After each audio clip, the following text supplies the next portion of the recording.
মালদ্বীপের যে ক্যাজুয়াল ভিসাগুলা এখন বর্তমানে ধুমধারাক্কা চলতেছে, বাজারের মার্কেট ভালো।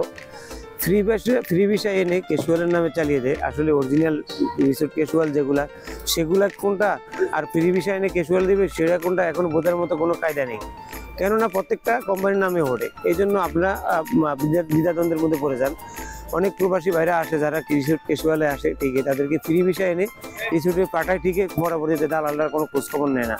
বাংলাদেশ থেকে আসার আগে অবশ্যই আপনারা যার মাধ্যমে আসবেন তার মাধ্যমে একটা কঠিন ডকুমেন্টস দিয়ে আসবেন, যেটা আমাকে রিসোর্ট ক্যাজুয়ালের নামে যদি না হয় তাহলে আমার টাকা ফেরত দেওয়া লাগবে, নাহলে আমি চলে আসবো।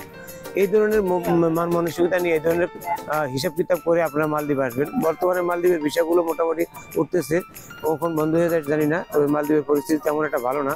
যদি কেউ আসেন তাহলে অবশ্যই বিভিন্ন কোম্পানির জিনিসগুলো যাচাই বাছাই করে আসবেন। সবাইকে সতর্কভাবে চলার জন্য মালদ্বীপে যারা আছেন তাদেরকে আমি অনুরোধ জানাচ্ছি।